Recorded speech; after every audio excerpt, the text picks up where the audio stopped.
Hello friend, welcome back. स्वागत है आप सबका teaching with Vivek YouTube channel पे। आज हम लोग पढ़ने वाले हैं शीटेट 2024 में मैथ के उन महत्वपूर्ण प्रश्नों को जो आने वाले एग्जाम के लिए आपको बेहद यूजफुल लगे। शीटेट का टॉपिक बाय टॉपिक हम लोग यहाँ पर कंप्लीट करेंगे।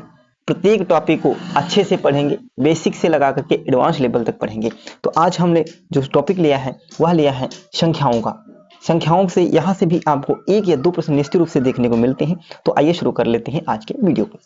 देखो प्रश्न क्या कह रहा है। कह रहा है कि यदि x2 मल्टीप्लाई 7x बराबर 6396 तो x का मान ज्ञात करो। यहाँ पर जो x और यहाँ पर भी x, उसका कहने का मतलब है जो ये दो डिजिट की संख्या है। क्या यहाँ पर दो डिजिट की संख्या है। जैसे हम यहाँ पर ले लेते हैं 72, ये दो डिजिट की संख्या है। इस दो को हम यहाँ से हटा दें और उसने क्या लिख दिया है 7x।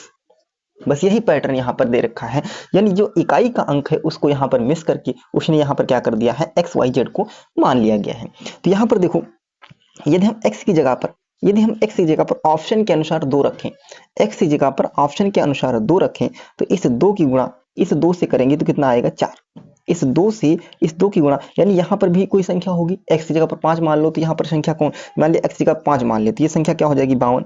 यहाँ पर मान लिया x की 2 मान लेते, ये संख्या क्या हो जाएगी 72। यानी कहने का मतलब इन दोनों संख्याओं का मल्टीप्लाई करना है। तो मल्टीप्लाई यही तो करोगे, इकाई का अंक इकाई से करोगे, 2 दूनी 4 आना चाहिए। कितना आना चाहिए 4 आना चाहिए। फिर इससे करोगे कुछ संख्या तो मान लिया बन करके इस तरीके से आ गई है ना, इसकी गुणा किए तो इस तरीके से आपकी संख्या आ गई। तो यहाँ पर देख रहे हैं आप यूनिट कितनी 4, लेकिन यहाँ पर हम सुई संख्या मान लेते हैं जिसकी इन दोनों की मल्टीप्लाई करें तो यूनिट डिजिट कितना मिलना चाहिए हमको 6 मिलना चाहिए। ये कंसेप्ट आप समझ लीजिएगा। यहाँ पर इस इकाई के अंक को इधर वाले इकाई अंक से गुणा करें तो इधर वाला जो संख्या होगी उसका जो इकाई अंक होगा वो सेम होना चाहिए। यानी इसकी गुणा यदि इस वाले अंक की गुणा इससे करें तो हमको कितना मिलना चाहिए, इतना ही मिलना चाहिए। क्लियर है। तो यहाँ पर हम यदि x की जगह पर 2 रख दें तो 2 की गुणा 2 से करेंगे 4 आएगा। यहाँ पर हमको 6 आना चाहिए, यानी पहला ऑप्शन हमारा करेक्ट नहीं होगा। दूसरे का ऑप्शन की बात करें, यदि यहाँ पर 4 रख दें और 4 की गुणा 2 से करें तो 4 दूनी 8 आएगा, आना हमको 6 चाहिए, यानी बी भी हमारा गलत हो जाएगा। बात करेंगे 9 की, तो यहाँ पर 9 रख दें और 9 की गुणा 2 से करेंगे तो 9 दूनी 18, 8 आएगा, यहाँ पर 6 आना चाहिए, यानी सी ऑप्शन गलत हो गया। 8 रख देते हैं तो 8 से गुणा 2 की करेंगे तो 8 दूनी 16, यानी 6 आएगा, यानी ऑप्शन हमारा डी एकदम करेक्ट हो जाएगा। आप सवाल को कंसेप्ट समझिएगा, सवाल का तरीका समझिएगा कि हम पेपर में इसको कैसे सॉल्व करने वाले हैं, है ना। पेपर में कैसे इस सवालों को हम लोग सॉल्व करेंगे, बेहद आसान होते हैं। बेहद आसान तरीके से आपको प्रश्न सॉल्व कर लेना है। समझ आ गया, लीजिएगा। दूसरा प्रश्न कह रहा है कि ABC अंक हैं, तो ये आपके सामने सवाल दे रखा है, तो सी का मान यहाँ से आपसे पूछा गया है। आपने देखा होगा सीटेट का जो प्रश्न पेपर दिए हैं इस प्रकार के आपको प्रश्न निश्चित रूप से एक प्रश्न निश्चित रूप से देखने को मिलता है। तो ऐसे प्रश्नों को क्यों हम छोड़ें, जब बेहद आसानी से ये प्रश्न लग रहे हैं, आपको फ्री का एक नंबर मिल रहा है, तो आपको ये प्रश्न को सीख लेना चाहिए। देखो ये प्रश्न में कुछ नहीं होता है, ये प्रश्न जो ABC कह रहा है कोई अंक है, A बराबर 2 3 4 कुछ भी अंक हो सकता है, इनको आपको जोड़ना है। तो B की जगह पर आप कितना रखो, तो यहाँ पर मान लिया आपने B की जगह 5 रख दिया, तो B की जगह 5 होता 5 और 1 कितना होगा 6, लेकिन वो कह रहा है 6 नहीं 8 आ रहा है। तो आपको ऐसा कुछ रखना है कि यहाँ पर B की जगह पर कि इन दोनों को जोड़ो तो 8 आ जाए। तो आपको ये तो बेहद आसान हो गया, हम B की जगह पर 7 रख दें। तो हमने कहा वही तो रखना है भैया, B की जगह पर 7 रखोगे तो 7 और 1 क्या हो जाएगा 8, यानी B का आपने मान निकाल लिया। B का मान आपको पता हो गया, और यदि B का मान पूछता तो आप तुरंत बता देते सर जी 8 आंसर है, लेकिन B का नहीं पूछा, आपसे क्या पूछा गया है C का मान बताओ। तो B का मान कितना आ गया 7। देखो यहाँ पर 7 रख दिए तो यहाँ पर 7 और 1 8 हो गया, वेरी गुड। B का मान आप कितना रख चुके हैं 7, यहाँ पर B कितना है 7, तो B 7 है और 7 में हम कितना जोड़ें कि यहाँ पर 1 आना चाहिए। तो 7 में B की जगह पर 7 हो चुका है, यहाँ पर देख लीजिए, ध्यान रखिएगा। अब यहाँ पर B नहीं लिखा है, यहाँ पर कितना लिखा है 7 लिखा है, क्योंकि B का मान आपने 7 निकाल चुके हैं। तो 7 और 1 रखोगे तो 8 आएगा, 2 रखोगे 7 2 9 हो जाएगा, 4 रख के देखो तो 7 में 4 जोड़ोगे 11 हो जाएगा। तो यानी A का मान कितना रख दें 4, A बराबर हम कितना रख दें 4। तो यहाँ पर 1 की जगह पर 4 रखोगे, यहाँ पर 7 है तो 7 और 4 कितना हो जाएगा 11, तो 11 का कितना मिलेगा 1, 11 का कितना 1, तो हासिल भी तो आएगा, तो हासिल आ गया 1, 1 हासिल हो गया हासिल 1। तो यहाँ देखो 3 और 1 ये हासिल 4, और 4 और A की वैल्यू कितनी थी तो आपको होगी 4, A की वैल्यू कितनी थी तो यहाँ पर एक जगह पर कितना रखोगे 4, यानी 4 और 3 7 और 1 ये हासिल 8, तो C की जगह पर कितना हो गया 8, C की जगह पर कितना हो गया 8, यानी C का मान हमसे पूछा था और C की वैल्यू कितनी आ गई 8 आ गई। ऑप्शन हमारा C जो होगा एकदम करेक्ट हो जाएगा, ऑप्शन हमारा C जो होगा वो एकदम करेक्ट हो जाएगा। ये सवाल किस किस को समझ में आया? ऐसे हम और आगे सवाल लिए हैं, टेंशन नहीं लीजिएगा, बिल्कुल आपको इस पैटर्न के जो सवाल होंगे हम बिल्कुल आज समाप्त करके जाने वाले। दूसरा सवाल देख लीजिएगा, कह रहा है कि ए और बी पूर्णांक हैं। ठीक है, पूर्णांक का मतलब कोई पूरे अंक होंगे, 2 होगा, 3 होगा, 4 होगा, मुझे नहीं पता, पूर्णांक है। तो ए और बी का मान ज्ञात करो। यहाँ से हमको ए का भी पता करना है और बी का पता करना है, दोनों को जोड़ करके हमको आंसर दे देना है। चलो, यहाँ पर दे रखा है 3 और बी दे रखा है। भैया बी की जगह पर हम कुछ ऐसा अंक रख दें कि दोनों जोड़े तो 0 हो जाए। तो आप कहोगे सर जी यहाँ पर हम 0 रख दें, तो 0 रखोगे 3 और 0 जोड़ करके तो 3 हो जाएगा। ऐसा कुछ लाना है बी का मान कि 0 हो जाए। आप बताओ, कमेंट करके आप बताओ क्या रखें। बी की जगह पर हम क्या रखें कि ये और ये जोड़े तो 0 आ जाए। तो आप कहोगे यहाँ पर हम बी की जगह पर कितना रख दें, तो आप कहोगे 4 रख दो। तो हम कहेंगे 4 और 3 तो 7 होगा, भैया 0 आना चाहिए। तो कहोगे अच्छा गलत हो गया। तो बी की जगह पर हम कितना रख दें, 7 रख दें। 7 रख दें। तो देखो यहाँ पर बी हटा के 7, 7 और 3 10, 10 का 0, यही तो कह रहे थे। तो आपने बी का मान तो निकाल लिया। बी का मान कितना निकाला है आपने, 7। क्लियर है।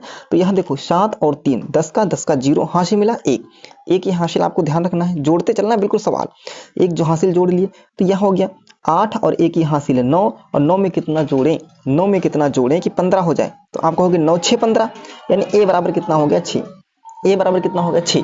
तो 9 6 15, एक जगह पर 6 आ गया, बी की जगह 7 आ गया। यहाँ पर पहुंच रहा ए प्लस बी, तो इन दोनों को जोड़ ले। तो 6 और 7 कितना होगा, 6 और 7 कितना हो जाता है 13। यानी ऑप्शन हमारा कौन सा करेक्ट हो जाएगा, सी ऑप्शन हमारा क्या हो जाएगा, एकदम करेक्ट हो जाएगा।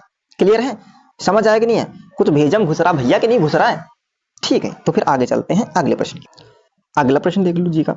अगला प्रश्न कह रहा है कि 5A 9, 2B 8 और 3C 7 इनको जोड़ रहे हैं तो हमको प्राप्त हो रहा 1 1 1 4।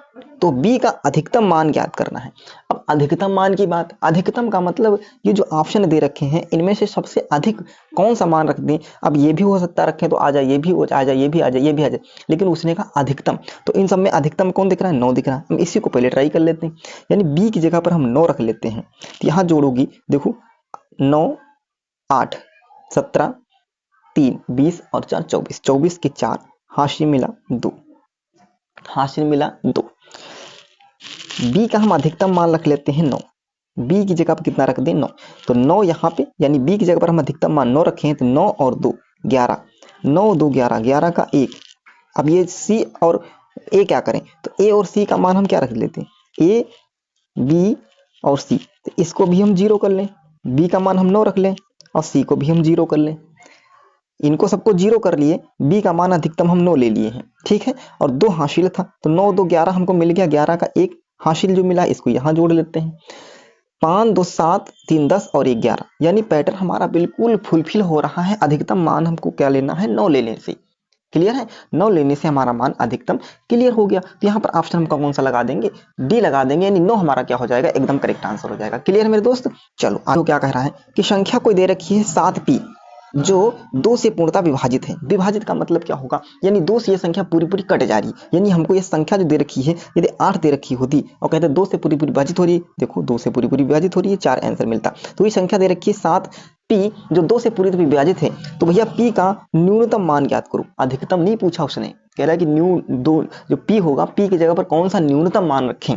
तो देखो यदि p की जगह पर 1 रख दें तो ये 71 हो जाएगा। क्या 71 2 से कटेगा, नहीं कटेगा, तो 1 तो हो नहीं सकता। 3 रख दो तो 73 हो जाएगा, 2 से कटेगा, नहीं कटेगा। 8 रख दोगे तो ये 78 हो जाएगा, और 2 रख दोगे तो ये 72 हो जाएगा। अब ये भी कट जाएगी और ये भी कट जाएगी, 2 से दोनों संख्या विभाजित हो जाएंगी, 78 वाली भी विभाजित हो जाएगी, 72 वाली भी विभाजित हो जाएगी। लेकिन उसने एक शब्द लगा दिया न्यूनतम। तो न्यूनतम क्या रख दें, 2। न्यूनतम क्या रखें, 2। अधिकतम होता तो क्या रखते, 8। यानी ऑप्शन हमारा कौन सा सही हो जाएगा, डी। ऑप्शन हमारा कौन सा सही हो जाएगा, डी। कैसा लगा मेरे दोस्त, कैसा लगा सेशन मेरे दोस्त, कमेंट बॉक्स में जरूर बताइएगा। यदि आप चैनल पर नए हो तो चैनल को जरूर सब्सक्राइब कर लीजिएगा। मिलेंगे कल अगले टॉपिक पे, तब तक के लिए जय हिंद, धन्यवाद।